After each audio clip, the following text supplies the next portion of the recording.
예, 안녕하세요. 참 코로나 때문에 강의를 이렇게 영상으로 찍게 돼서 제가 영상으로 찍고 이 사람이 없는 상태에서 얼마나 잘할 수 있을지 정말 걱정이 되긴 하는데요. 오늘 주제는 식량 주권과 그 다음에 그것이 왜 씨앗과 관련이 있나, 왜 씨앗의 문제인가에 대한 걸 주제로 할 건데요.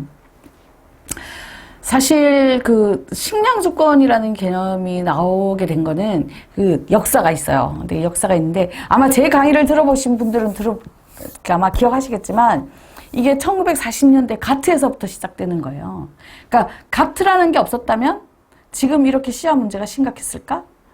만약에 우루과이 라운드가 없었으면 이렇게 씨앗 문제가 심각했을까? 뭐 이런 것들이 복합적으로 있는 거죠. 그래서 왜 그러면 가트에서부터 이런 문제들이 비롯되냐면요. 가트는 사실은 가트 이전에요. 2차 세계대전 당시에, 그러니까 1940년대 2차 세계대전이 있었는데, 2차 세계대전 당시에는요, 소위 말해서 연합군이죠.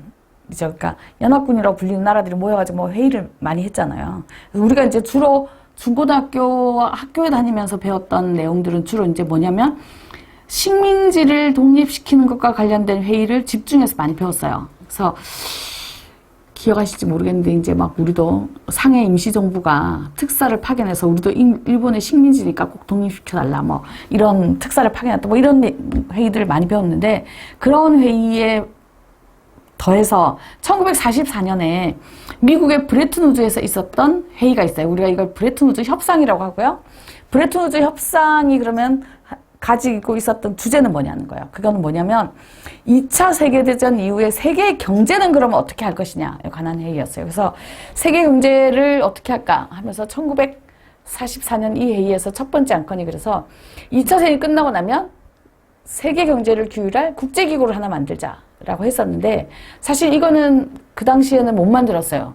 그러니까 논의해서 실패를 해서 못 만들었는데 말고 브레튼우즈 협상에서 그래서 가장 중요했던 합의는 뭐였냐면 2차 세계대전 이후에 세계 경제를 규율하기 위한 기준은 무엇으로 삼을 것인 거였어요. 그래서 2차 세계대전 이전에는요. 그 나라가 강대국이냐 아니냐를 판단하는 경제적인 기준이 금이었단 말이에요. 그래서 금이 많으면 강대국이 돼요. 그래서 2차 대전에서 금이 많으면 강대국이 된다. 그러면 어떤 의미냐면 2차 세계대전 당시에는 그래서 우리 보통 1980년대 막 유행했던 인디아나 존스류의 영화들을 보면 그 영화들이 겉으로는 보물찾기 영화지만 실제로는 다 뭐냐면 남의 나라에 가서 금 훔쳐가는 영화란 말이에요. 다 좋아. 서로 내가 먼저 발견한 금이니까 내 거다라고 금 쟁탈전이 일어났는데 일본도 마찬가지로 우리나라에 와서 금 다 훔쳐갔죠. 그래서 자 이렇게 금을 훔쳐갔던 이유는 뭐냐면 금을 이미 많아야 강대국이 되기 때문이에요. 결국은 이러한 금 쟁탈전이 결국은 전쟁까지 갔다라고 생각을 하게 된 많은 나라들이 2차 세계대전이 끝난 이후에도 여전히 금으로 하면 또 금 때문에 전쟁이 난다. 그러면 금을 대체할 다른 거를 만들자라고 한 거예요. 그래서 그게 기축통화 내지는 기준통화라고 하는데요. 그래서 화폐를 하나 정하기로 한 거예요. 금을 대신한 화폐를. 근데 그럼 어떤 화폐를 정할 거냐라는 거죠. 근데 어떤 화폐를 정해도 불안하기나 마찬가지예요. 왜냐하면 A 나라의 화폐를 정했는데 그 나라 그러면 이제 모든 나라들이 강대국이 되기 위해서는 A 나라의 화폐를 모아야 되잖아요. 그래서 막 모으고 있는데 어느 날 보니까 A가 상황이 굉장히 안 좋아져서 망할 것 같아요. 그러면 A라는 나라가 망하게 되면 A라는 나라의 화폐는 휴지 조각이 되는 거죠. 그러면 쓸모없는 화폐가 되는 거예요. 그런데 그동안에 강대국이 돼서 A 나라 화폐를 막 모았던 사람들은 이제 나라들은 어떻게 해야 돼요? 그 화폐를 빨리 그러니까 역시 금이 최고다. 금으로 바꿔야 되겠다. 이제 금으로 바꿔야 되는데 금으로 바꾸기 위해서 B라는 나라, C라는 나라, D라는 나라를 가봐야 금으로 바꿔주지 않는다는 거예요. 왜냐하면 이거는 망할 나라의 화폐이기 때문에요. 그럼 결국은 내가 그동안 모아놨던 A 나라의 화폐를 가지고 금으로 바꿀 수 있는 유일한 나라는 A밖에 없다는 거예요. 왜? 너그 나라의 화폐니까 너가 금으로 바꿔달라라고 요구를 해야 되는 거죠. 그래서 당시에 화폐를 정할 때는 여차하면 언제든지 금으로 바꿔줄 수 있는 능력이 되는 나라의 화폐를 써야겠다라고 생각을 했어요. 그러면 그 나라에 금이 많아야 되고 당시에요. 그러니까 아까 인디아나 존스류의 영화들 잠깐 얘기했지만 인디아나 존스류의 영화들을 보면 대부분 다 영화의 끝에 결국은 그 금을 가지고 간 나라는 미국이란 말이에요. 그래서 실제로 2차 세계대전이 끝난 이후에는 통계마다 조금씩 차이가 나긴 하는데 전 세계 금의 약 60% 내지는 어떤 통계에서는 약 70%가 미국에 다 모여 있다고 해요. 그렇다면 무슨 말이냐면 미국에 금이 가장 많다는 얘기죠. 전 세계 금이 다 모여 있으니까. 그래서 화폐를 정할 때 미국 돈으로 정해야 되겠다고 생각한 거예요. 그래서 미국 돈 달러가 기준이 됐어요.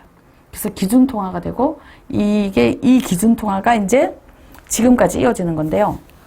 그래서 달러가 기준이 되고 나서 1945년에 전쟁이 끝났어요.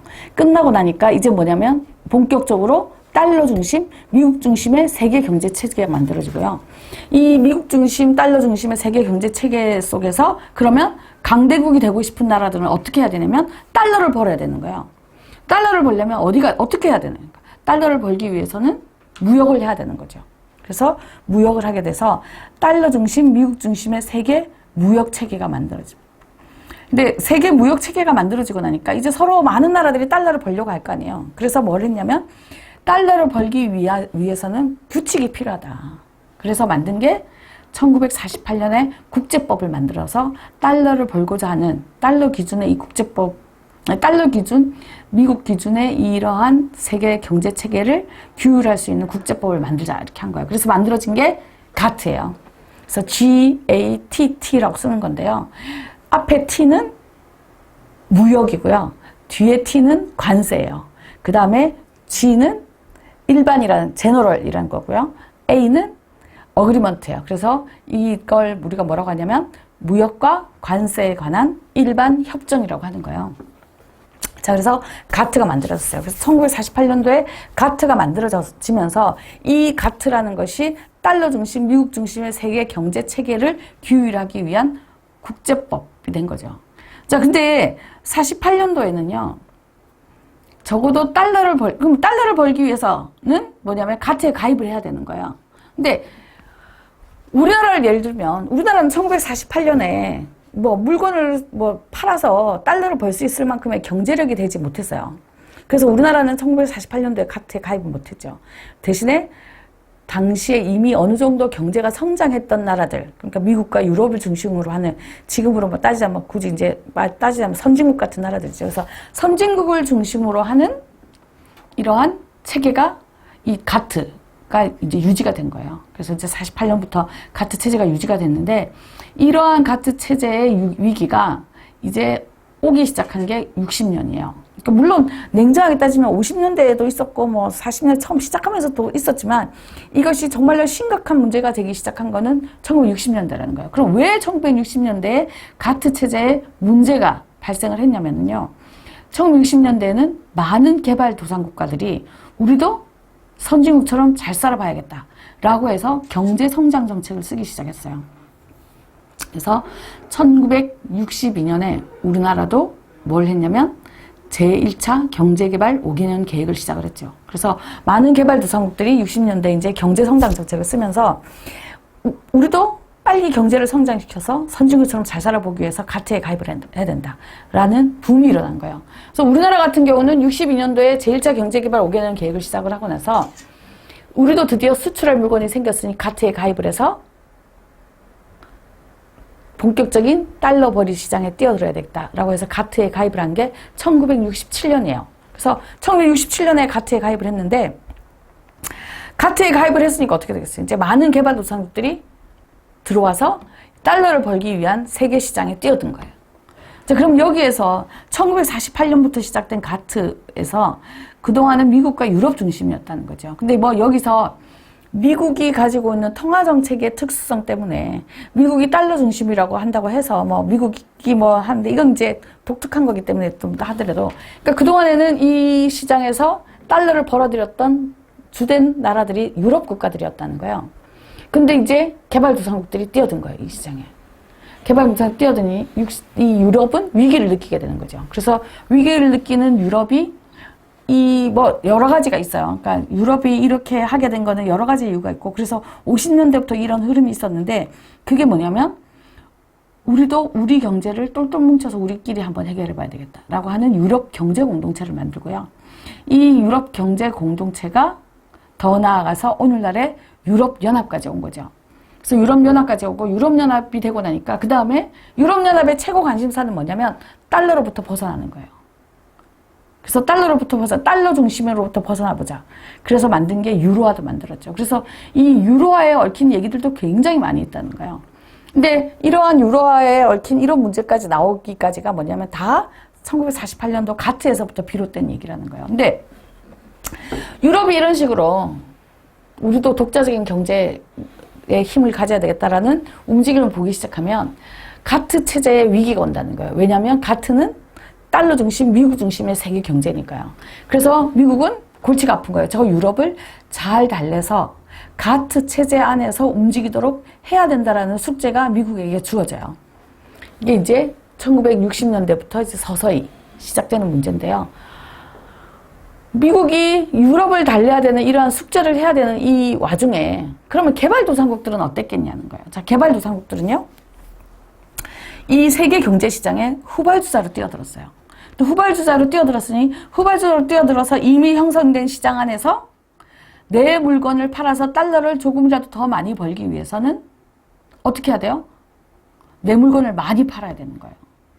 그래서 질적인 경쟁을 할 수 있으면 좋겠지만 질적인 경쟁을 할 수가 없죠. 왜냐하면 경제성장 정책을 이제 막 쓰기 시작해서 막 공장을 막 짓기 시작하고 이럴 때이기 때문에 기술 수준이 낮았다는 거예요. 실제로 우리나라도 그 당시에는 기술 수준이 낮았기 때문에 공산품이 만들어지면 그 공산품이 주로 뭐냐면 규격에 딱 맞게 나왔냐 안 나왔냐를 기준으로 해서 무슨 마크? KS 마크를 찍어줬죠. 그래서 뭐 당시에 KS 마크로 확인하세요. 막 이러던 시절이에요. 그러니까 질적으로 좋은 상품으로 경쟁하기는 힘든 시기죠. 그러면 세계 경제 시장에서 승부를 걸 수 있는 유일한 방법은 뭐냐면 가격 경쟁이라는 거예요. 싸게 팔아야 되겠다. 그래서 많이 팔아야겠다라고 생각을 한 거예요. 이거는 마치 뭐나 똑같으냐면 80년대 말에 그 사회주의권 뭐에서 뭐 여러 가지 위기가 생기면서 뭐 다 시장 경제에 편입을 할 때 중국이 그죠? 중국이 전 세계 물건을 팔았는데 중국 상품 하면 딱 특징이 싼 거였잖아요. 그러니까 그게 60년대에는 우리나라 같은 나라였다는 거예요. 싸게 팔아서 많이 팔자. 근데 원자재 값이 뻔한 상황에서 뻔한 그 원자재를 가지고 물건을 싸게 팔려면 뭐가 싸야 돼요? 인건비가 싸야 돼요. 그래서 1960년대 경제성장 정책을 쓰기 시작할 때 이미 저임금 정책이었다는 거죠. 그래서 이 저임금 정책이 지금 2020년 지금도 수출 경제를 포기하지 않은 나라이기 때문에 우리나라는 여전히 저임금 정책이에요.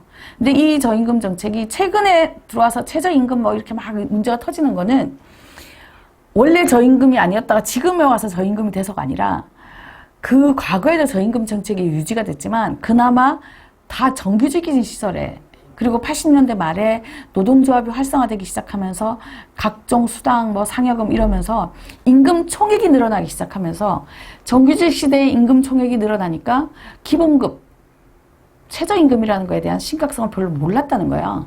그러다가 이제 IMF가 터지고 나면서 임금 총액이 많은 사람들을 다 퇴직을 시키고 그 자리에 비정규직을 뽑기 시작하고 근데 비정규직은 수당이나 상여금이나 이런 것들의 혜택을 못 받으니까 지금에 와서야 최저임금, 임금 기준이라는 게 얼마나 심각한가라는 게 문제가 되면서 지금 최저임금 얘기를 끊임없이 하는데 사실은 이거는 60년대부터 저임금 정책이었어요. 그래서 자, 이 저임금 정책이에요. 그러면 저임금 정책으로 사회가 유지가 돼야 되는데 자, 그래서 60년대, 70년대 우리나라는요, 어떤 게 있었냐면, 도시에서는요, 단칸방 문화가 있었어요. 왜냐하면, 임금을 조금밖에 안 주니까 그 임금으로 한 가족을 먹고 살기 위해서는 비용을 최소화해야 되니까 단칸방에 산 거죠. 그래서 뭐 그 당시를 배경으로 하는 드라마 이런 데 보면 꼭 주인집은 방이 2칸이고, 새들어 사는 사람들은 단칸방이고, 막 이러던, 그래서 막, 한 마당 안에 막 화장실 하나인데 막 줄 서서 막 온갖 한 집안에 가구가 한 5, 6가구씩 되고 막 이러던 시절에 살았다는 거예요. 왜냐하면 저임금이라서요. 그리고 옷도 어떻게 했냐면 옷은 어떻게 했어요? 옷도 첫째가 입으면 막내까지 물려 입었던 시절이에요. 그리고 직접 짜서 겨울에 세타도 직접 짜서 입던 시절이었죠. 그래서 당시에는 겨울에 직접 세타를 짜서 입었는데 한 해 지나면 세타가 작아지니까 버리지 않고 그 다음에 어떻게 해요? 다시 풀어서 실을 이어가지고 더 크게 짰죠. 그랬기 때문에 이 강의를 들으시는 분들 중에도 상당수의 분들이 기억을 하실 텐데, 그래서 1970년대까지도 우리나라는 가정 시험 문제에 뭐가 나왔냐면 꼬불꼬불해진 털실 똑바로 펴는 방법, 이게 시험에 나왔었어요. 왜냐면 다 세타를 직접 짜서 입던 시절이니까요. 그러니까 실을 풀어서 다시 더 큰 세타를 짜려면 똑바르게 펴야 되는 거죠. 그래서 이제 그러한 것들이 저임금 정책하에서 나오는 것들이었다. 그리고 그때는 또 꼬불꼬불해진 털실 똑바로 펴는 방법을 배워야만 했던 거는 그것이 생존을 위한 정말 생활의 필수 조건이었기 때문이에요. 지금은 안 배워요. 그래서 왜? 지금은 안 배워도 돼요. 다 털실로 세타를 짜서 입지 않고 다 사서 입으니까요. 자, 그래서 단칸방에서 살면서 옷은 물려입고 직접 짜서 입고 막 이러던 시절을 살았어요. 왜? 저임금 정책이니까요. 근데 뭐 이 집은 이렇게 살 수 있고 옷은 이렇게 입을 수 있는데 먹는 건 어떠냐는 거예요. 먹는 거는 오늘 한 끼 잘 먹었으니까 다음 주에 또 한 끼 먹고 일주일 동안 굶었다가 그 다음 주에 또 한 끼 먹고, 이게 안 되죠. 먹는 건 아무리 그래도 남녀노소를 막론하고 부자건 가난하건 매일 먹어야 된다는 거예요. 그러니 저임금을 유지하기 위해서는 그걸로 매일 먹게 만들 수 있는 토대를 만들어줘야 돼요. 그럼 매일 먹으려면 어떻게 되는? 매일 하려면 토대가 그냥 먹는 게 쌓여야 되는 거예요. 그래서 저임금 정책은 항상 저고가 정책이랑 같이 가요. 그리고 아까 말씀드린 것처럼 2020년 지금까지도 저임금 정책이기 때문에 우리나라는 지금까지도 여전히 저고가 정책이 유지가 되는 거예요. 지금 올해 수혜가 엄청나요. 근데 추석이 지금 한 달 남짓밖에 안 남았단 말이에요. 그랬더니 이제 벌써 언론에서 추석 물가 얘기를 하기 시작했어요. 뭐 큰일 났다 이러고 뭐 하고. 근데 어제 오늘 지금 사이에 태풍까지 불면, 태풍이 이제 생각보다는 그렇게 심한 것 같지는 않지만 그럼에도 불구하고 이제 또 비가 오잖아요. 그러면 이제 당장 다음 달에 모든 수확, 농촌에서의 농산물 수확이 이제 문제가 될 텐데요. 그러면 어떻게 되겠어요? 값이 올라가겠죠. 지금도 벌써 무슨 오이, 호박 이런 거 살려고 그러면 몇천 원 막 지금 상상도 못할 만큼 금액이 올라가고 있는데, 이러면 정부는 어떻게 하냐면 저고가 정책을 유지해야 되기 때문에요. 수입을 한다는 거예요. 그래서 우리는 거의 해마다 추석 물가 얘기가 나오면 이런 얘기들이 항상 나왔어요. 근데 올해는 더 심하다는 거예요. 수혜가 너무 심각하기 때문에요. 근데 이게 지금의 문제가 아니라 이미 1960년대 경제성장 정책을 쓰기 시작하면서부터 있어 왔던 문제예요. 그것이 얼마나 심각했냐, 좀 덜 심각했냐의 차이만 있을 뿐이지 여전히 있어 왔던 문제인데, 어쨌든 그래서 1960년대에 경제성장 정책을 이렇게 쓰면서 이제 저임금 저고가 정책이 당연하다는 것처럼 받아들여졌다는 거예요. 자, 근데 문제는 뭐냐면 이 개발도상국들이 왜 경제성장 정책을 썼어요? 왜냐면 선진국처럼 잘 살아보려고 쓴 거예요. 근데 선진국처럼 잘 살아보려고 하는데 선진국처럼 잘 살아야 되는 사람들, 즉 국민들이죠. 국민들의 대부분이 뭐예요? 노동자 아니면 농민이에요. 근데 그 노동자는 저임금이고요. 농민은 저고가예요. 그러니까 뭐냐면 노동자 농민들이 아무리 허리띠를 졸라매도 선진국처럼 잘 살아진다는 게 불가능한 거예요. 그러다 보니까 이제 70년대가 됐을 때는 많은 개발도상국들이 뭘 하게 돼요? 가트에 가입을 해서 세계 무역시장에 뛰어들면 우리도 선진국처럼 잘 살 수 있을 줄 알았는데 그게 아니구나 라는 의문을 가지기 시작해요. 그리고 그러한 의문들이 어떻게 발전을 하기 시작하냐면요. 당시에는 개발도상국들이 물건을 싸게 팔고 싶잖아요. 그래서 막 싸게 파는데, 싸게 팔고 있으면 어떻게 했냐면 미국이 미국법 301조 슈퍼 301조를 가지고 무역 규제를 한 거예요. 그럼 많은 개발도상국 입장에서는 이거죠. 우리도 좀 선진국처럼 잘 살아보려고 좀 싸게 팔아가지고 달러를 좀 벌어보려고 하는데, 우리나라 법도 아닌 미국 법으로 무역 규제를 하고 있으니 도대체 저 미국이라는 나라는 뭐냐? 라고 해서 70년대에서부터 해서 80년대까지는 양키 공홈이라는 게 굉장히 전 세계 개발도상국들에서 막 들고 일어났어요. 물론 우리나라도 같은 처지였지만 우리나라는 뭐 지구상에서 유일한 분단 국가이고 그 다음에 주한미군이 있는 나라이기 때문에 우리나라에서는 양키 고음이나 이런 거를 뭐 지금도 마찬가지인데요. 양키 고음 이런 걸 외치면 국가보안법에 걸리죠. 그래서 우리나라에서 그런 현상이 보여지지 않았다고 해서 전 세계가 그러지 않았던 건 아니라는 거예요. 그래서 많은 개발도상국들이 미국 중심, 달러 중심의 세계 경제 체계에 대한 문제를 제기하기 시작한 거예요. 자, 그러면 이제 다시 돌아와서요. 가트 체제를 유지했던 미국 입장에서는 유럽이 자기네들끼리 똘똘 뭉쳐서 뭔가를 해보려고 하는 움직임들이 점점 거세진다는 거예요. 경제 공동체에서 유럽 연합으로 가고 막 이러한 상황에 놓여 있어서 유럽을 달래기도 바쁜데 이제 개발도상 새롭게 가트에 뛰어든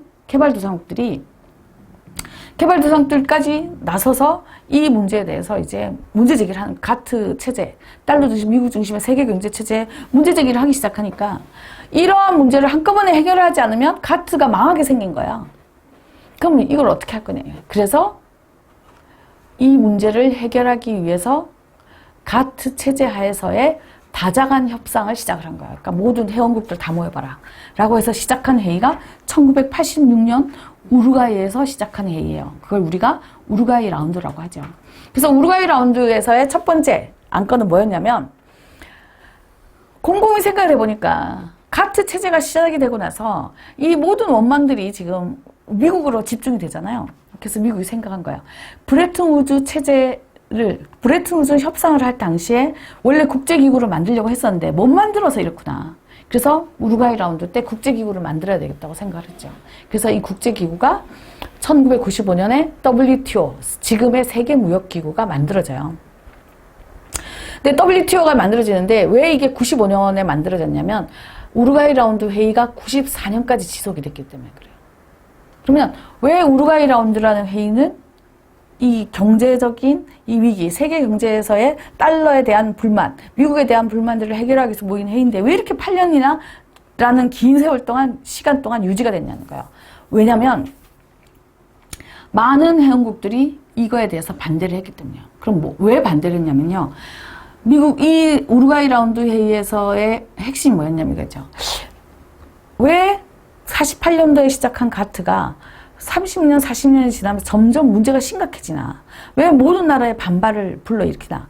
곰곰이 생각해 봤더니 지금까지의 무역은 공산품 위주의 무역이었다는 거예요. 근데 공산품 위주의 무역이라고 하니까 그러면 공산품 위주는 뭐겠어요? 공산품이라는 건 뭐냐면 예를 들어서 이런 거죠. 자, 여기 컵 받침이 있어요. 근데 제가 무슨 컵 받침 어제 사고 오늘 또 사고 내일 또 사고 뭐 모레 또 사고 하지 않잖아요. 공산품이라는 건 한 번 구매가 이루어지면 상당 기간 동안 재구매가 이루어지지 않는다는 거예요. 뭐 예를 들어서 뭐 책상을 뭐 어제 사고 오늘 또 사고 내일 또 사지 않죠. 책상 한 번 사면 몇 년씩 쓰고요. 그러니까 이런 공산품들은 한 번 구매가 이루어지면 재구매까지 상당한 오랜 기간이 걸려요. 그러니까 돈이 한 번 회자하는 시간이 그만큼 오래 걸린다는 거예요. 근데 그 오래 걸리는 시장에 어디까지 뛰어들었어요? 개발도상국까지 뛰어든 거예요. 자, 그러면 지구라는 한정된 공간에서 수요는 뻔한데 공급은 엄청나게 오는 거죠. 개발도상국에 있는 기업들도 우리도 수출하겠다고 다 뛰어들었으니까요. 그러니까 공급이 포화 상태가 되는 거예요. 근데 이렇게 가트에서 공산품의 공급이 포화 상태가 되면 가트는 망하게 돼 있는 거예요. 왜냐하면 더 이상 팔리지 않으니까 돈이 돌지 않을 거잖아요. 그래서 생각을 한 거예요. 아, 공산품만 가지고는 안 되겠다. 돈으로 사고 팔 수 있는 모든 시장을 다 개방하자. 해야겠다라고 생각을 했어요. 그래서 우루과이 라운드 때 안건이 뭐였냐면 시장 개방이었죠. 그래서 시장 개방을 하는데 1차 농산물, 농축수산물 시장, 1차 산업 시장도 개방하자.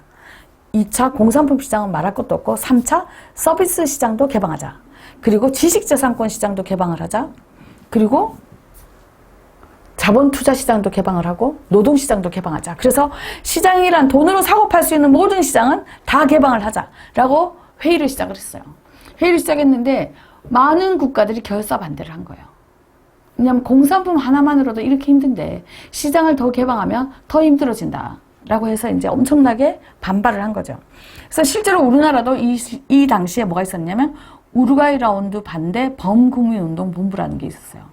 그리고 제가 기억해보면 우루과이 라운드 반대 범국민운동본부에는 정말로 많은 단체들이 다 있어요. 그러니까 우리나라의 어지간한 직능별 단체라고 하면 다 있다라고 할 정도로. 그러니까 생각해보면 법률 서비스 시장, 변호사들, 의료 서비스 시장, 의사들, 그리고 뭐 교육 서비스 시장, 그래서 교수들, 뭐 이런 단체들도 전부 다 우루과이 라운드 반대 범국민운동 본부 안에 있었다고요. 왜냐하면 서비스 시장 개방을 반대하기 위해서 모여야 돼요.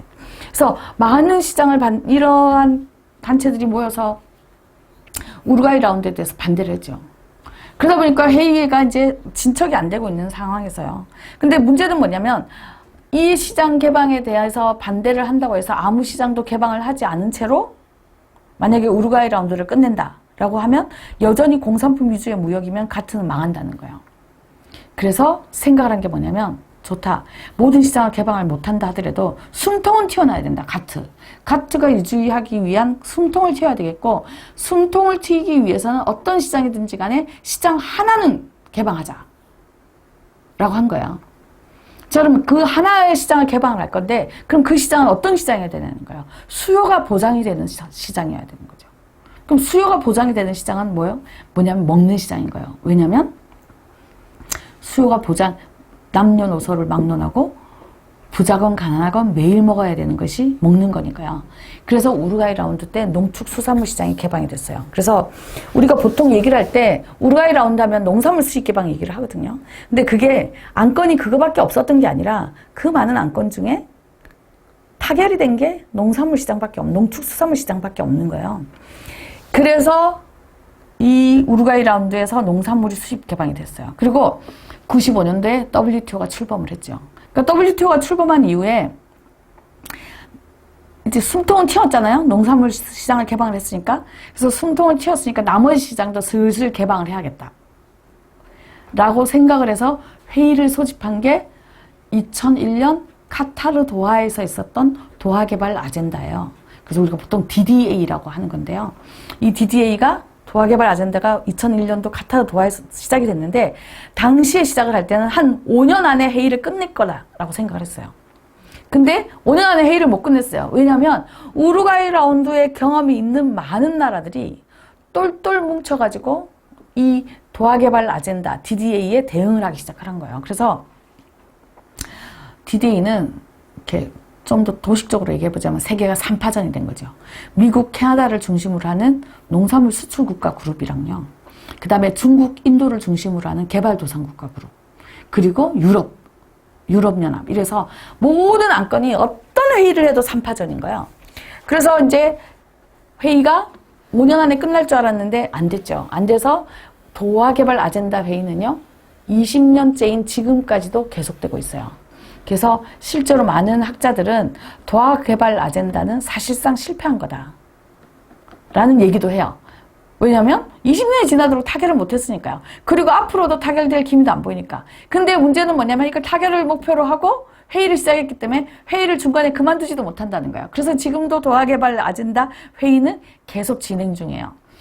근데 5년 안에 끝날 줄 알았는데 끝나지 못했기 때문에 이제 세계 경제가 점점 힘들어지겠죠. 그래서 생각을 한 게 뭐냐면 이렇게 똘똘 뭉쳐서 그룹 지어서 시장 개방을 반대하고 있다면 똘똘 뭉쳐서 못 깨는 집단은 어떻게 해서 깨면 돼요? 하나하나 떼서 개별적으로 깨면 되죠. 우리가 보통 손자병법에서 각계격파라고 하잖아요. 그리고 이소무화에도 나오는 얘기예요. 뭐 형제들이 단합을 해서 있으면 뭐 나무를 짝대기를 뭐 한 개만 부러뜨릴 수 있지만 똘똘 뭉쳐 있으면 못 부러뜨린다 뭐 이런 거 있잖아요. 그래서 한 나라씩을 공약하기로 한 거죠. 그게 뭐냐면 오늘날 FTA 정국이라고 말하는 거예요. 물론 FTA는 냉정하게 따지면 양자간 협상을 말하는 건 아니에요. 다자간에도 가능한 거예요. 이게 뭐냐면 그냥 자유무역 협정이거든요. 그러니까 몇 나라가 모여가지고 어떤 자유무역을 협정하건 상관이 없는 건데 이게 지금은 양자간 협정인 것처럼 보여지는 이유는 뭐냐면 2006년도 이후에 이 FTA 자체가 양자간 협정의 방식으로 지금까지 유지가 되기 때문에 그래요. 그래서 많은 나라들이 지금은 다 FTA를 통해 가지고 무역 협정을 맺어요. 그래서 막 무역 협정에 얽히고 설켜가지고 이렇게 서로 맺게 되면 언젠가는 굳이 도하 개발 아젠다처럼 하나로 단일을 하된 협정이 없어도 시장은 다 개방될 것이다 라고 생각을 하는 거죠. 그런 데서 가장 대표적인 협정이 한미 FTA 같은 게 그런 것들이었고요. 그래서 이러한 시대로 지금 가고 있다는 거예요. 그래서 이제 95년도에 WTO가 출범을 했어요. 자, 그러면 제가 칠판이 있으면 이거를 써놓고 하면 좋았을 텐데, 자, 여러분들이 기억 속에 1995년에 WTO가 출범이 됐다라는 거를 기억 속에 남겨뒀으면 좋겠어요. 왜냐하면 이것이 식량 주권 운동과 왜 관계가 있는지에 대해서 중요한 기준이 되기 때문에 그래요. 그래서 그럼 다시 이제 돌아와서요. 근데 이러한 95년도에 WTO가 출범하던 이 시기는 전 세계적으로는 어떤 시기였냐면 80년대 말서부터, 그러니까 냉정하게 따지면 선진국이 1940년대부터, 그 다음에 개발도상국이 1960년대부터 경제성장 정책을 복합적으로 쓰기 시작하면서부터 어떤 문제들이 부각이 되기 시작하냐면 환경오염 문제, 생태계 파괴 문제들이 굉장히 중요하게 대두되기 시작했어요. 그래서 이렇게 대두되기 시작하면서 1980년대가 됐을 때는 전 세계가 이제 지구의 위기를 느끼기 시작하는 거예요. 이 추세로 가다간 환경오염과 생태계 파괴 때문에 지구가 망하겠다. 지구가 망하겠다라는 위기를 느끼게 되고, 이것이 이제 많은 환경단체들이 국제적으로 활동을 하기 시작하고, 국가적으로도 활동을 하기 시작하고 하면서 이런 환경단체들이 뭘 요구를 했냐면 이 문제에 대한 대책을 각국의 정부가 세워야 된다. 유엔도 세워야 된다. 라는 요구를 했고요. 그래서 유엔이 이미 그 이전에 선진국을 중심으로 해서 환경 문제를 해결하기 위한 회의들이 있었어요. 근데 그러한 회의들은 많이 알려지지 않았지만 1992년도에 가장 많이 알려진 회의는 뭐냐면 92년도 브라질의 리우데자네이루에서 있었던 회의라는 거예요. 왜냐하면 이 회의는 80년대 후반부터 해서 개발도상국까지도 다 뛰어들어서 환경과 생태계 문제 제기를 하면서 이루어졌던 회의이기 때문에 그래요. 그래서 92년도에 브라질 리우데자네이루에서 리우 선언이 나왔죠. 리우 선언이 나오면서 이제 환경과 생태계가 전 세계의 화두가 되기 시작했어요. 자, 그래서 환경과 생태계 전 세계의 화두가 되면 누가 이거에 대해서 가장 위협을 느끼냐면 환경오염의 원인으로 일컬어지는 산업들이에요. 근데 환경오염으로 원인으로 일컬어지는 산업의 가장 대표적인 산업들이 뭐냐면 화학산업들이라는 거죠. 그리고 그 화학산업 중에서도 특히 농화학산업들이요. 그래서 농약과 화학비료를 만들어내는 이런 농화학산업들이 환경오염과 생태계 파괴의 주된 원인으로 지적되기 시작했어요. 그러면서 전 세계적으로 유기농 운동이 활성화되고 이제 막 이렇게 하는 거예요. 자, 이렇게 유기농 운동이 활성화되는 과정에서 농화학산업들이 위기를 느끼는 거예요. 우리가 지금까지 전 세계에 농약과 화학비료를 팔아서 돈벌이를 해왔는데 이제 위기가 오는 거죠. 그래서 이 위기를 극복하기 위한 대안을 고민을 해요. 어떻게 할 거냐. 근데 이 농화학 산업들이요, 농약과 화학비료를 전 세계에 다 팔아왔는데 이제는 유기농 운동이 활성화되면 활성화될수록 농화학비료, 농화학 산업은 위축될 수밖에 없잖아요. 그래서 농화학 산업들이 자신들이 다시 일어서기 위한, 옛날의 영광을 유지하기 위한 이런 이제 것들을 고민하는 거예요. 그렇게 고민을 하면서 이제 생각한 거죠. 농약과 화학비료는 언제 쓰냐. 결국은 언제 써요? 농사 지을 때 쓴다. 그 농사 지을 때 쓰니까 어떻게 해야 되냐? 그러면 농사를 짓는데 땅하고 물은 내가 어떻게, 기업체가 뭐 어떻게 할 수 없는 거다라는 거야. 그러니 이 기업들이 생각을 한 건 땅하고 물은 어떻게 못하니까 뭘 해야 되겠다? 씨앗이 있어야 농사를 지니까. 그래서 이 농화학 산업들이 뭘 하기 시작하냐면 종자회사들을 사들이기 시작해요. 그래서 우리도 IMF 때 우리나라의 종자회사들이 대거 외국 기업으로 넘어갔는데 그 넘어간 기업들이 대부분 다 뭐냐면 종자회사들이 아니라 농화학 산업들이었다는 거예요. 그래서 농화학 산업들이 이제 소위 말하는 유전자 조작 종자도 만들어내고 이제 막 이런 것들을 하는 거죠. 그래서 이렇게 이제 만들어내는 이 움직임들이 90년대에 시작이 돼요. 그러니까 이제 그렇게 하면 이제 그렇게 시작이 되면서 이제 이 사람들이 유전자 조작 종자뿐만이 아니라 새로운 종자를 만들어내는 뭐 이런 산업들이 이제 굉장히 활성화되는 거죠. 사실 냉정하게 따지면 이 종자는 그래서 거슬러 올라가면요. 이 종자가 언젠가는 정말로 중요한 무기가 될 것이다라고 해서 처음으로 전 세계를 돌아다니면서 종자를 수집해서 그걸 갖다 연구하기 위한 새로운 종자를 만드는데 연구하는데 토대로 만들기 위한 이런 노력을 많은 나라들이 했어요. 특히나 선진국들이 많이 했는데 가장 대표적인 나라가 미국이요. 미국은 이러한 노력을 앞으로 씨앗이 문제가 되겠다. 그리고 그러면 우리가 뭐 더 많은 씨앗을 장악을 해야 된다라고 해서 이 씨앗을 장악하기 위한 노력을 시작한 지가 130년이 됐어요.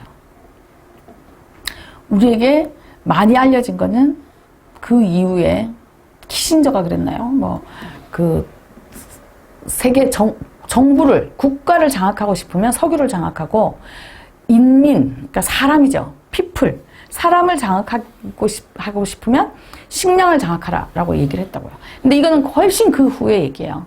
그 이전에 이미 130년 전부터 씨앗에 대한 관심이 굉장히 높았던 거죠. 그러면서 이제 새로운 씨앗을 만들어내는 움직임들이 90년대에 본격화되기 시작하는 거예요. 자, 그러면 이제 이렇게 본격화되기 시작하는 과정에서 이제 어떤 일들이 생기냐면, 그러면 새로운 씨앗을 만들어야 되겠는데 씨앗을 만드는 기술이 없는 거죠. 왜? 이 사람들은, 이 기업들은 농화학 산업이었으니까요. 그래서 이 농화학 산업들이 하기 시작한 게 뭐냐면 제약회사를 벤치마킹을 한 거예요. 그럼 제약회사들을 벤치마킹을 하면서 제약회사들이 그러면 어떤 걸 벤치마킹해요? 제약산업들도 원래는 화학산업으로 화학적으로 합성을 한 약들을 만들었어요. 근데 화학적으로 합성한 약들을 만들어서 팔다 보니 이제 복용량은 점점 늘어나고 부작용도 생겨나고 막 이런 문제들이 생기죠. 그러면서 제약회사들이 생약성분이라는 것들이 유행하기 시작했어요. 그래서 생물로부터 직접 추출해서 만드는 약입니다. 그래서 생물로부터 직접 추출해서 만드는 약을 뭐 이런 것들을 이제 궁리하기 시작하는 거예요. 그리고 이러한 궁리의 과정에서 나오기 시작하는 게 오늘날까지도 이어지는 생약성분이라는 것들이 가지고 있는 배경이라는 거예요. 근데 여기서 우리가 식량주권에서 씨앗에 가지고 있는 의미를 생각하려면 이 제약회사들이 이렇게 만들어온 상품, 생약성분, 생물로부터 추출하는 그 생물이 가지고 있는 고유한 특성, 이런 우리가 미처 전통적으로는 어느 나라나 다 알고 있었지만 다른 나라들은 몰랐던 거를 이런 것들을 가지고 우리도 산업으로 돈벌이의 수단으로 써야겠다는 기업들이 늘어나기 시작했다는 얘기예요. 그래서 대표적으로요, 뭐 이런 거 있죠. 인도의 닌나무 사건 굉장히 유명하잖아요. 인도에서 닌나무라는 거는 뭐냐면 우리나라로 치면 된장하고 비슷한 거예요. 그러니까 뭐냐면 우리가 된장은 먹기도 하지만 뭐 다치면 바르기도 하고 뭐 다 했잖아요. 그런 것처럼 닌나무는 닌나무의 뭐 수액은 어디다 쓰고 뭐 닌나무 이파리는 뭘.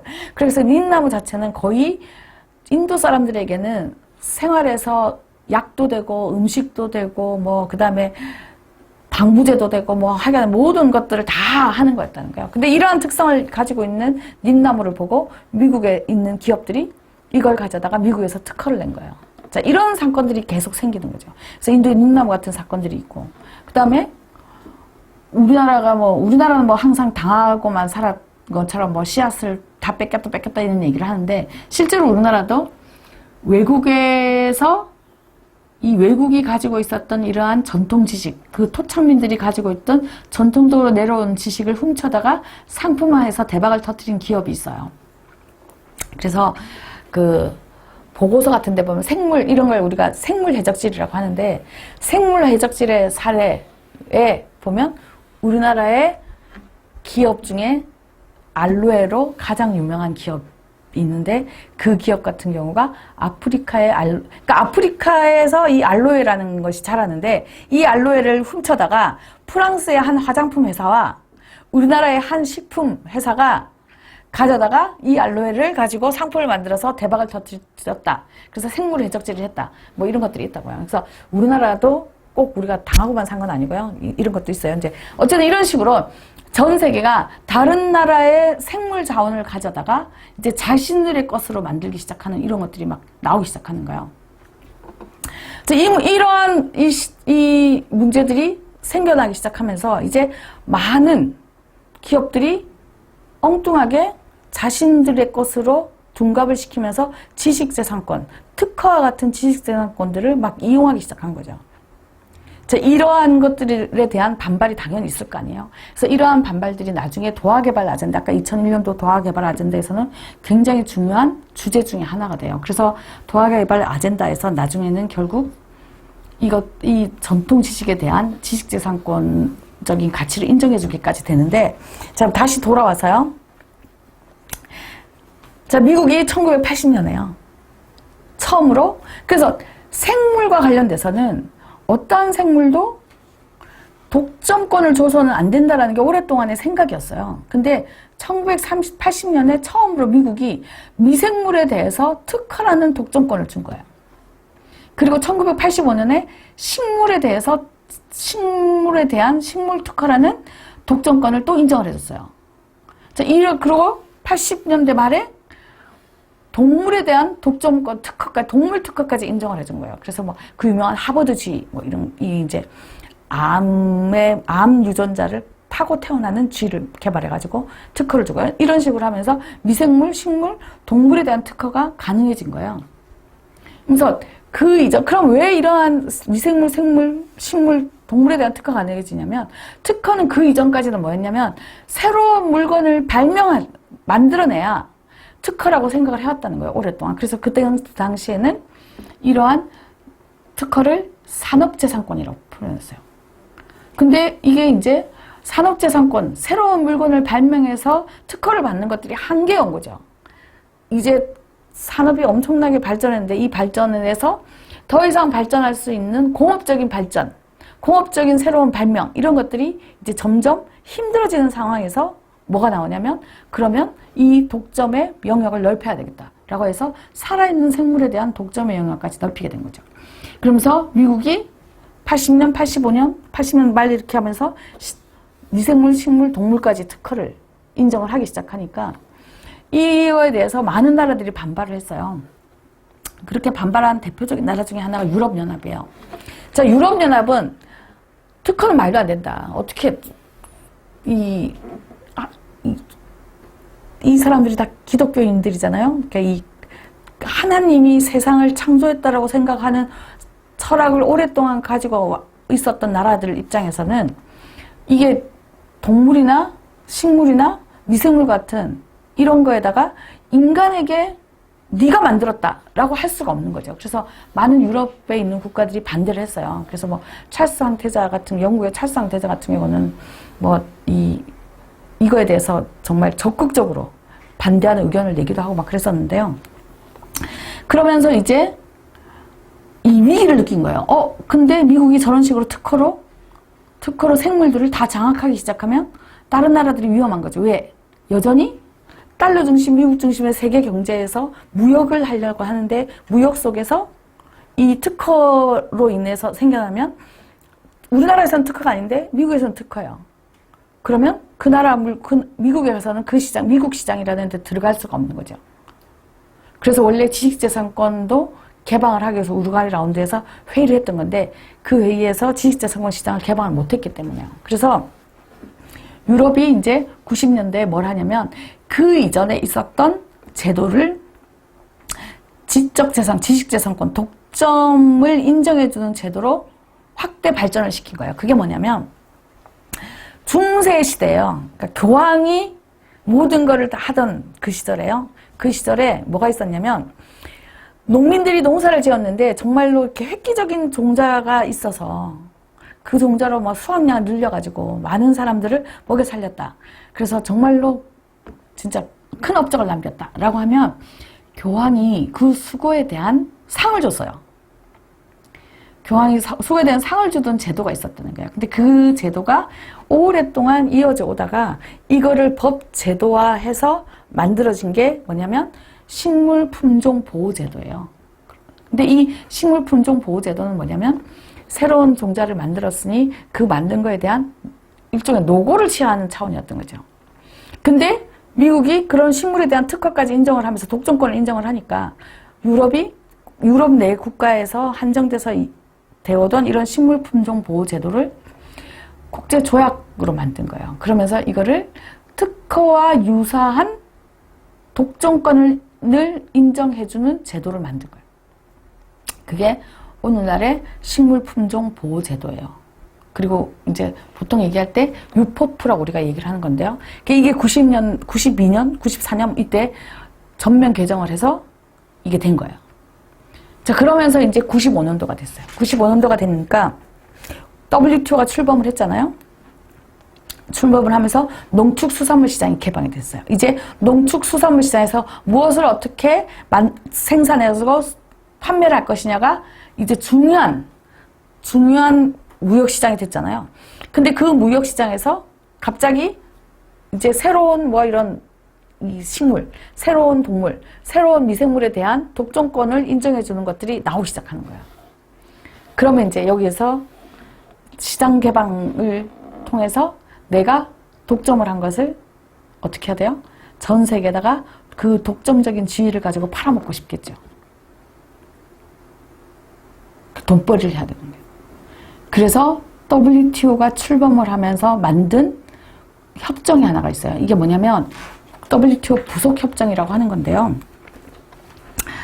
그 WTO의 부속협정이라는 건 어떤 의미냐면 WTO에 가입을 하면, 그러니까 국제조약이나 협정이나 이런 것들은 다 뭐냐면 별도의 가입 절차를 다 밟아야 되잖아요, 나라들이.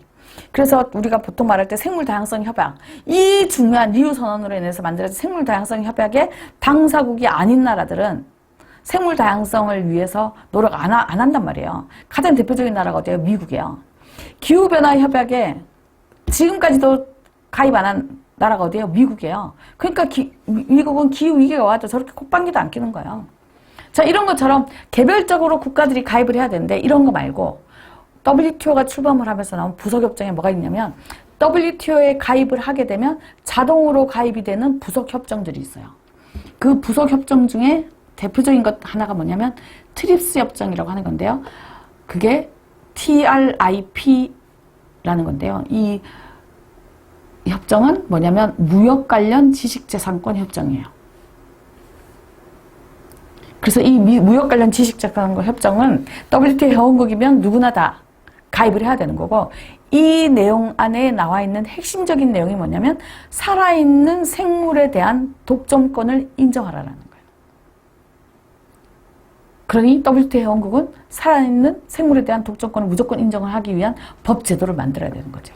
그래서 거기에 보면 조항 중에 뭐가 있냐면 식물과 관련돼서는 특허를 인정하건 아니면 식물 품종 보호제도를 인정하건 아니면 둘 다를 인정하건 해서 식물에 대한 독점권을 인정해라. 인정하는 법 제도를 회원국들은 다 만들어라. 이렇게 돼 있어요. 우리나라도 WTO 회원국이에요. 그러니까 당연히 만들어야 되겠죠. 그래서 우리나라도 실제로 특허법에 식물에 대한 특허가 인정이 되고 있고, 그 다음에 식물 품종 보호 제도를 법으로 만들어 놨어요. 그래서 95년도에 WTO가 출범할 당시에는 이거를 바로 법으로 만들지 못해서 그다음 그 이전까지 있었던 종묘관리법, 주요농작물관리법 이런 법들을 합쳐서 종자산업법을 만들고요. 그 종자산업법 안에서 식물 품종 보호제도, 그래서 육종자의 권리 이러면서 식물 품종 보호제도를 집어넣어놨다가 2012년에 우리가 유포프, 그러니까 이 식물 품종 보호 국제 조약, 유럽이 중심이 돼서 만들었던 식물 품종 보호 국제 협약에 가입을 2002년도에 하면서 2012년부터 본격적으로 시행을 하기 시작했고, 그래서 이때부터 2002년도에 가입을 하면서 우리는 뭘 했냐면 식물 신품종 보호법을 종자산업법에서 따로 떼내가지고 별도로 인정을 했어요. 그래서 우리나라는 트립스 협정에 따른 이 식물 품종 보호냐 특허냐 둘 중에 하나 아니면 둘 다를 법 제도로 하라는 데서 우리나라는 두 가지를 다 법 제도로 하고 있다는 거예요. 자, 그러면서 이 95년도에 생물에 대한 독점이 가능한 시대가 열렸어요. 그 생물에 대한 독점이 열리니까 이게 어디까지 가요? 당연히 씨앗까지 간다는 거예요. 그래서 식물에 대한 씨앗에 대한 독점권도 가능한 시대를 1995년에 WTO가 열어놓은 거예요. 그래서 이 WTO가 출마해서 그러면서 농축수산물시장까지 개방이 됐으니까 뭐겠어요? 어떤 씨앗을 가지고 있느냐에 따라서 그 씨앗으로 돈을 벌고 그 씨앗으로 생산한 농산물로 돈을 버는 이런 세상이 열린 거죠. 95년도 WTO가 출범하면서요. 그러면서 이제 전 세계의 많은 이 농민단체들이 반발을 했어요. 근데 이렇게 반발을 하면서 나왔던 것 중에 하나가 뭐냐면 비약간페시나라는 단체가 있어요. 우리나라에 비약간페시나라고 비약간페시나라는 농민단체, 국제적인 농민단체를 소개하는 책도 하나 출판이 돼서 나온 게 있는데 비약간페시나라는 단체, 우리나라의 전농, 그 다음에 우리나라 전현농이 다 회원단체로 가입돼 있어요. 다른 데도 더 있나 모르겠는데 어쨌든 제가 알기로 2개는 확실하게 있어요. 근데 이 회원단체인데 이 비약간페시나는 뭐냐면 소농, 중소농, 가족농을 중심으로 하는 농민단체예요. 그래서 전 세계적인 단체고요. 이 세계적인 비약간페시나라는 단체가 1995년에 WTO의 출범과 농수산물 수입 이렇게 시장 개방에 반발을 하면서 처음으로 식량주권이라는 단어를 얘기를 하기 시작했어요. 그러면 이제 식량주권, 근데 95년도에 이 얘기를 비약간페시나가 얘기를 했지만, 그리고 그 후로도 굉장히 오랫동안 비약간페시나가 식량주권에 대한 얘기를 했지만 그 얘기들이 전 세계적으로 알려지기 시작한 건 실제로는 2007년이에요. 전 세계적인 운동이 되기 시작한 건 2007년인데 그럼 그전에는 왜 이런 것들이 안 되냐면 식량주권 운동을 안 했다가 아니라 식량주권과 관련돼서 나왔던 다양한 관점들이 있었다는 거예요. 2007년도에 다양한 식량 위기가 오면서 이제 이런 문제들이 가시화된 건데 그 이전에도 식량과 관련돼서 그럼 식량주권이라는 개념이 가지고 있는 본질은 뭐냐면 이거예요. 주권이다라는 거예요. 주권이라는 건 뭐냐면 우리가 보통 헌법에 나오는 거잖아요. 대한민국의 모든 권력은 국민으로부터 나온다. 자, 이게 뭐냐면 국민주권이에요. 주인으로서의 권리는 국민에게 있다. 이게 있다라는 거거든요. 그래서 그 권력을 거기에서 나온다는 거예요. 그래서 무슨 말이냐면 결정권이 국민에게 있다는 얘기예요. 그래서 주권이라는 개념은 어떤 것들을 결정하는 권리가 누구에게 있냐라는 거거든요. 그 주인된 권리가 누구예요? 그럼 식량주권. 는 식량을 무엇을 어떻게 먹을 것인가에 대한 결정권도 국민에게 있다는 거예요. 그래서 그러한 의미에서 식량주권이라는 개념이 나온 거죠. 그래서 식량주권 개념이 나와서 스스로 결정을 해야 된다. 국민들이 스스로 결정할 수 있는 걸 해야 된다라고 하는 이러한 비약간페시나의 노력들이 이제 쭉 지속이 되다가 2007년이에요. 2007년에 그럼 왜 이것들이 이제 가시화됐냐면 2007년이 전 세계적으로 막 식량 파동이 일어나고요. 막 그다음 무슨 식량으로 인해서 막 뭐라고 해야 되지? 폭동이 일어나고 막 했던 시기예요. 그래서 이 시기에 세계 식량농업기구도 이거에 대해서 막 뭐 의견을 내고 막 이럴 정도로 굉장히 했었는데 그 당시에 가장 대표적인 사건 중에 하나가 뭐가 있었냐면 필리핀에서요. 이런 일이 있었어요. 그러니까 필리핀은 섬으로 이루어진 나라잖아요. 근데 필리핀은 섬이고 그 섬이 하도 많아가지고요. 뭐냐면 벼 품종이 전 세계에서 가장 많은 나라예요. 그래서 벼 품종이 너무 많아서 그래서 필리핀은 국제 벼 연구소가 있어요. 국제 벼 연구소 자체가 필리핀에 있을 정도로 많다는 거죠. 근데 그 필리핀이 그만큼 벼가 다양한데 그 필리핀이요. 가트 이후에 자 60년대 70년대를 넘어가면서 뭘 했냐면 세계 시장에 뛰어든 거예요. 세계 시장에 뛰어들어서 이제 달러를 벌어야겠다고 생각했는데 달러를 벌기 위해서 뭘 할 것이냐 막 이렇게 하면서 나온 게 뭐냐면 상품 작물을 농사를 지어서 수출을 하고 그렇게 수출해서 번 돈으로 식량을 사 먹자 이런 정책을 쓴 거죠.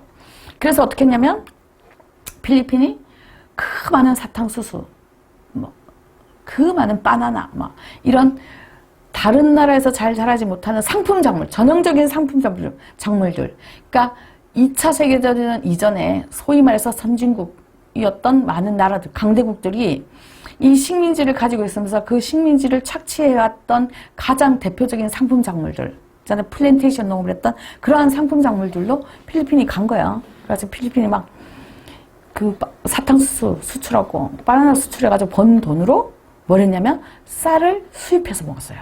국제 벼 연구소가 있을 정도로 벼 농사가 잘 되는 지역인데 쌀을 주로 태국 뭐 그다음에 무슨 동남아시아 쪽에서 이걸 수입을 해서 먹었는데요.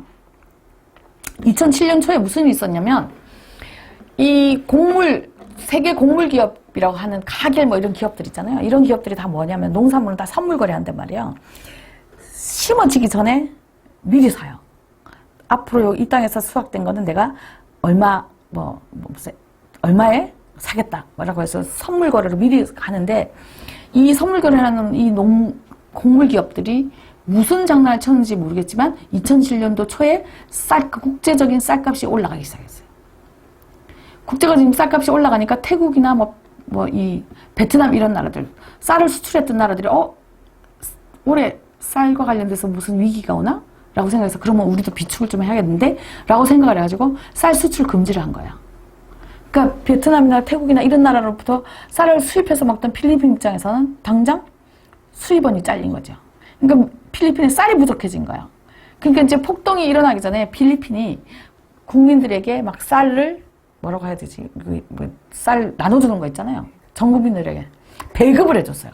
배급을 해주고 막 할 정도로 난리가 난 거예요. 자, 이렇게 2007년도에 이러한 것들이 IT 이런 나라들에서 전통적으로 식량 생산이 잘 되는 나라들이 막 식량 파동이 일어나는 거야.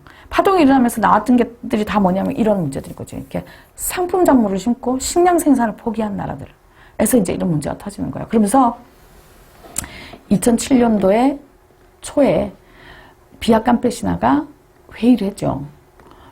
이 아프리카 말리에서 회의를 하고 그 말리에서 채택한 선언문을 우리가 닐레니 선언이라고 하는 건데요. 이 닐레니 선언이 발표가 됐어요. 나면서 이제 전 세계적으로 이제 이 식량주권 운동이 불붙기 시작했어요. 그러니까 닐레니 선언 이전에도 식량주권 운동에 대한 관심들이 많은 단체들이나 국가들도 있었지만 이것이 전 세계적인 운동이 되기까지는 한 10년 이상의 시간이 걸려서 2007년도에는 본격적으로 전 세계가 식량주권 얘기를 하기 시작하는 거예요. 이 식량주권 얘기를 하기 시작하면서 끊임없이 나오는 얘기 중에 하나에 뭐가 있냐면 씨앗 얘기가 있는 거예요. 왜냐면 그 이전에 트립스 협정 이후로 많은 나라들이 씨앗에 대한 독점을 기업들에게 너무 많이 허용을 해줘가지고. 근데 이게 그러면서 이제 뭐가 나오냐면 씨앗을 독점을 하게 되면요. 그 씨앗이 가지고 있는 특성들이 있잖아요. 특성들을 있는데 그 특성을 가지고 있는 씨앗들은 다 문제가 되는 거예요. 그러니까 가장 대표적인 게 이러죠. 우리나라 농민들이 오랜 세월 씨를 받아서 농사를 지었어요. 씨를 받아서 농사를 지었는데 이렇게 씨를 받아서 농사를 짓던 것들이 언제 깨지냐면 60년대 경제성장 정책을 쓰기 시작하면서 깨졌어요. 왜? 60년대 경제성장 정책을 쓰면서 공장을 지었으니까 공장에서 일할 노동자들이 필요하니까 노동자들을 데려다가 농촌에서 다 인농정책을 써가지고 농촌에서 다 데려갔단 말이에요. 그러니까 농촌이 일손이 부족해지니까 그 부족한 일손을 농약과 화학비료와 농기계에 의존해서 농사를 짓게 되는데 그 이전까지 우리나라는 농약과 화학비료에 의존한 농사가 아니었어요. 그리고 농민들이 그동안에 씨를 받아왔던 이런 모든 것들은 그렇기 때문에 이러한 농약이나 화학비료 같은 화학약품에 길들여지지 않은 종자들인 거예요. 그래서 농약이나 화학비료를 이겨내지 못해요. 왜냐면 사람도 있잖아요. 오랫동안 약을 먹지 않고 살면 그러다가 약을 한번 먹으면요. 그 약효가 정말 직방으로 와요. 저는 오랫동안 병원도 안 가고 약도 안 먹는데 한 10년쯤 전에 그 몸살이 너무너무 심하게 왔는데 우리 아버지가 몸살 감기에는 판피린이라고 하면서 판피린을 한 병을 저한테 먹으라고 막 줬어요. 근데 10년 이상을 10년 한 20년 이렇게 가까이를 이 양약을 거의 안 먹고 살다가 판피린을 처음 먹었는데요. 그 길로 30분 만에 쓰러져가지고요. 24시간 만에 깼어요. 그러니까 눈 뜨니까 하루가 지나 있더라고요. 그러니까 이 약효를 제 몸이 한 번도 겪어보지 못한, 그러니까 옛날에 어릴 때도 먹었던 건데, 그럼에도 불구하고 몸이 이제 그런 거를 완전히 이제 그런 거에 노출이 되지 않다가 한꺼번에 한 번 처음 노출이 되니까 못 견딘다는 거야. 그러니까 모든 생물들은 마찬가지라는 거죠. 이러한 화학적인 제품에 처음 노출이 되면 견뎌내지 못해요. 그러니까 우리나라 씨앗들이 그 당시에 견뎌내지 못했겠죠. 그러니까 뭐라고 했냐면, 우리가 흰쌀밥 고깃국을 먹어야 되는데 지금까지 우리가 못한 이유를 보니까 씨앗이 허약해 빠져서다. 그 씨앗이 약 한번 뿌렸다고 이렇게 다 죽을 수 있냐. 씨앗도 농약에 못 견디면 어쩌란 말이냐. 그래서 농약에 견디는 계량종자들이 나옵니다. 그래서 정부 보급종이라고 하면서 이것들이 아주 교묘한 방법으로 뭐냐면 다수학 품종으로 둔갑이 돼서 나타난 거예요. 그래서 농약과 짝이 지어지는 씨앗들이 있는 거예요. 자, 그러면서 이제 농민들이 정부 보급종 이런 것들, 정부에서 이런 종자가 좋아 하는 걸 하기 시작하면서 이제 뭐냐면 농민들도 스스로 씨앗을 받는 일들을 안 하기 시작한 거예요. 그래서 이제 오랫동안 했어요. 그럼에도 불구하고 씨를 받아서 농사를 짓는 것들은 농민들의, 그러니까 우리나라는 그렇게 했지만 아직도 많은 개발도상국에서는 여전히 씨를 받아서 농사를 짓는 나라들이 많단 말이에요. 그래서 이제 씨를 받아서 농사를 짓는 게 당연하다고 생각하는데, 내가 지금, 그러니까 예를 들어서 볼게요. 내가 이제 씨를 받는데요. 내가 어떤 씨앗을 받았겠냐고요. 나는 옥수수 씨앗을 받는데, 옥수수가 식량을 대신해야 되니까 나는 큰 옥수수로 씨를 받을 거야. 그래서 이왕이면 큰 옥수수, 큰 옥수수, 큰 옥수수 이렇게 받았단 말이에요. 그래서 받았는데, 어느 날 누가 품종을 개량했다. 내지는 유전자 조작을 했다. 아니면 뭐 새로운 품종, 식물 신품종 보호제도에 의해서, 아니면 특허에 의해서 내가 큰 옥수수를 종자를 개발했다고 하면서 누군가가 특허를 내거나 식물 신품종 보호제도에 따른 보호품종으로 등록을 했단 말이에요. 그러면 독점이 되잖아요.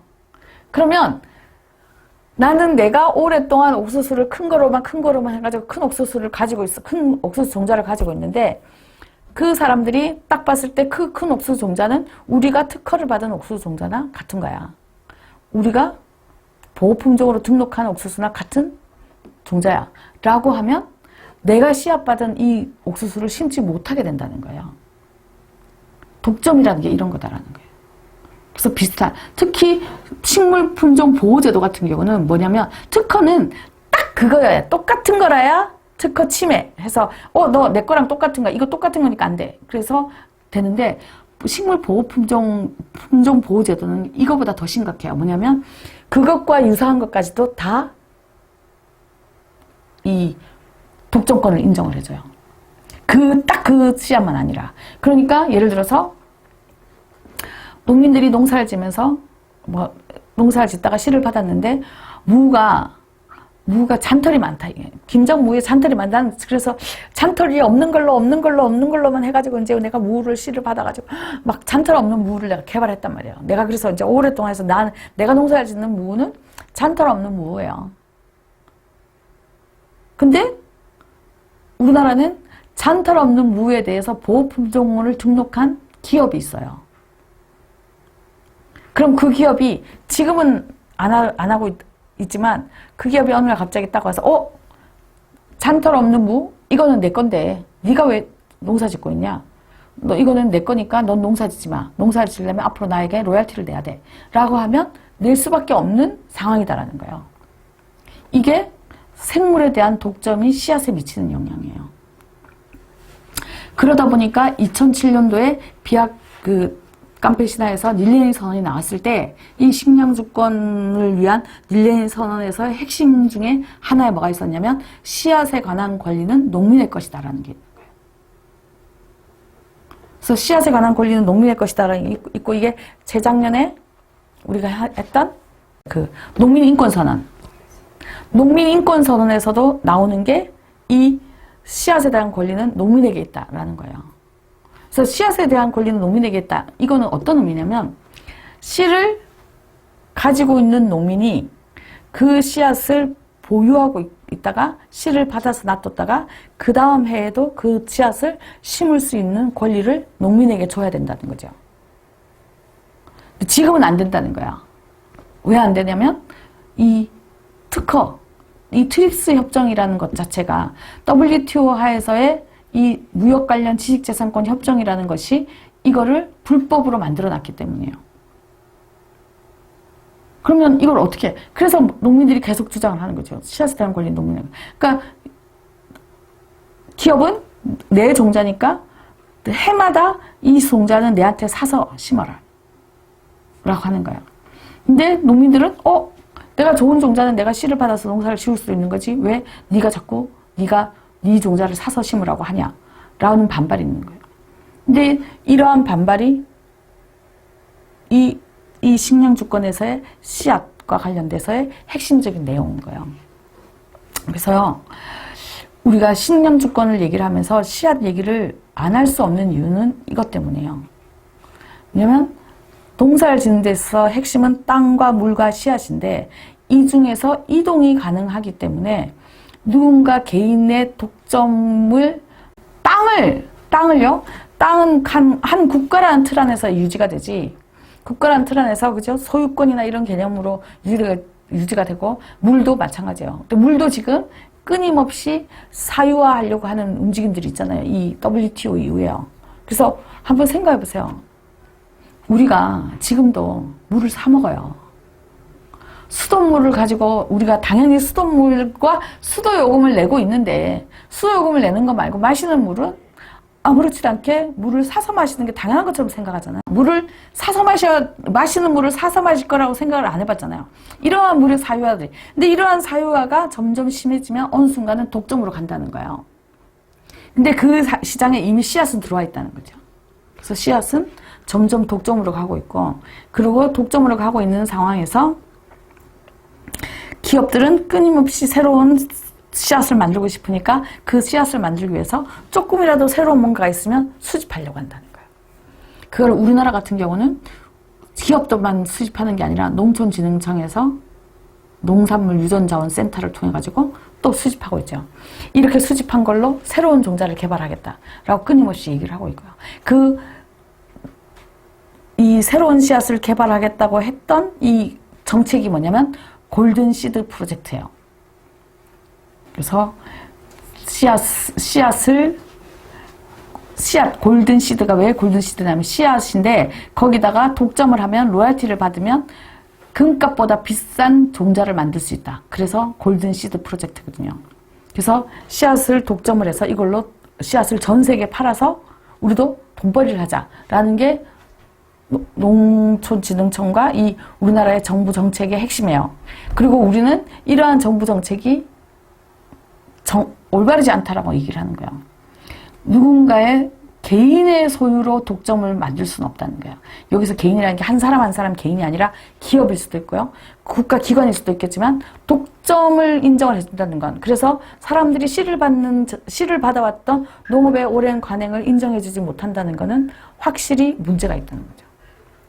그래서 우리가 이 씨앗 얘기를 할 때 씨를 받아서 농사를 짓고 하는 걸 해라. 그리고 최근에 나온 거는요, 뭐냐면 우리가 그동안 오랫동안 씨를 받아서 쓸 수 있는 자유, 내가 다시 심을 수 있는 자유를 줘야 된다. 여기에서 더 나아가서, 그러니까 이제 많은 나라들이 이거에 대해서 이제 반발을 하니까, 그래 그러면 자가 소비를 위해서 네가 씨를 받아가지고 심는 것까지는 봐줄게까지는 왔어요.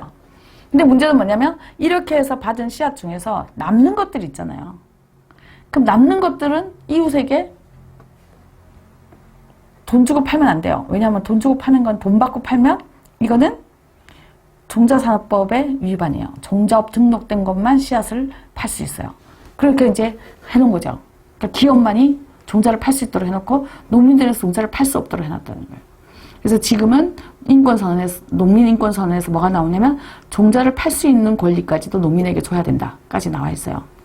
그래서 종자를 내가 수확을 했으면 내가 수확한 것은 모든 것, 그것이 씨앗에서부터 농산물, 열매까지 모든 것들은 농민의 권리로 줘야 된다라는 게 오늘날의 그 씨앗에 관한 권리의 핵심이고요. 이러한 핵심을 만들기 위해서 이제 법 제도를 이제 정비를 해야 되는 거죠. 근데 여기에서 이제 우리가 아직까지는 이렇게 하려면 이제 법 제도 정비하려면 종자산업법부터 해가지고 폐지를 해야 돼요. 근데 법 제도를 정비하는 거에 앞서서 당장 법 제도를 정비하지 못한 상황에서는 어떻게 할 거냐라는 거예요. 그래서 할 수 있는 방법 중에 하나가 뭐냐면 우리도 우리 씨앗을 가지고 있는데 그 우리가 가지고 있는 씨앗을 적극적으로 알려내야 된다는 거예요. 왜냐면 특허나 그다음에 신품종 보호제도나 둘 다의 특징이 뭐냐면 독점권을 인정받기 위해서는 그 이전까지 알려지지 않았던 새로운 것이라야 돼요. 이 새로운 것이라야 되는데 그러면 그 이전에 이미 알려진 거면 안 되는 거야. 근데 종자들이 혼자 다양하게 있으니까 알려지지 않은 종자들이 많단 말이에요. 농민들이 어떤 종자를 좋아가지고 씨를 받아서 농사를 짓는지를 모르잖아요. 그러니까 알려지지 않았으니까 모르는데 근데 기업이 이렇게 알려지는 걸 막 인도의 닌나무처럼 막 이렇게 해가지고 뭐 진짜 알로에처럼 막 이렇게 해가지고 가져와가지고 딱 해버리면 농민들은 속수무책으로 당하는 거죠. 그래서 뭘 해야 되냐면 농민들이 가지고 있는 것들이 네가 개발한 종자가 새로운 것이 아니라 이미 농민들 사이에서는 알려져 있는 종자라는 것들을 담보를 해야 되는 거예요. 근데 그러면 알려져 있는 종자라는 거를 담보를 하기 위해서는 뭐냐면 농민들이 내가 가지고 있는 씨앗이 내가 받아서 씨를 받아서 농사를 짓고 있는 씨앗들이 가지고 있는 특성 이런 것들에 대한 거를 자세히 알고 이 자세히 안 것들을 이 종이 같은 서류로 만들어 가지고 보여줘야 되는 거예요. 그래서 저희가 지금 토종종자 모임에서 토종종자 조사를 하거든요. 종자 수집을 하면 수집을 하는 걸 전부 다 사진과 특성과 이런 것들을 다 기록으로 남겨요.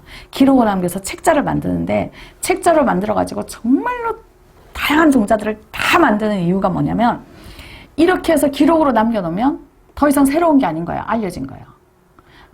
알려진다라는 것이 뭐 전 세계 사람들한테 다 알려져야 된다 이럴 필요는 없거든요. 하지만 이런 식으로 책자로 나와 있으면 조금만 주의를 기울여도 알 수 있는 거잖아요. 그래서 우리가 책자로 남겨가면서까지 하는 거여서 씨를 받아서 농사를 짓게 되는 이러한 것들을 앞으로도 농민들이 계속 지속해서 할 수 있도록 하기 위해서 우리가 쓸 수 있는 방법이라는 거예요. 그래서 아마 오늘 강의를 들으시면서 이제 우리농 하는데 사실 처음에 제가 이 토종 씨앗 모임을 처음 시작할 때 소개받았던 분들이 가톨릭 농민의 회원들 정말 많으셨어요. 어르신분들 많으셨는데 그 어르신분들이 가지고 있는 것들 지금은 토종종자 이런 데서 이제 시드림 이런 데서 많은 사람들이 이걸 하고 있는데요. 발굴하고 있는데 제가 보기에는 가톨릭 농민회나 우리농이나 이런 데서는 이러한 것들을 제대로 잘 안 돼 있어요. 그러니까 이걸 기록화하는 거예요. 그래서 이런 것들을 기록화하는 활동들을 해야 되지 않을까. 좀 적극적으로 인력을 투여해서 같이 해서 1년 내내 다니면서 그러니까 보면 씨앗은 농민 한 명 한 명이 가지고 있는 씨앗은 씨앗 하나하나마다 역사가 있어요. 그리고 그러한 역사까지를 포함한 이런 것들을 이제 우리가 찾아내고 그리고 그걸 보존하고 그것을 통해서 씨앗을 독점하고자 하는 사람들이 더 이상 독점을 할 기회를 주지 않는 것.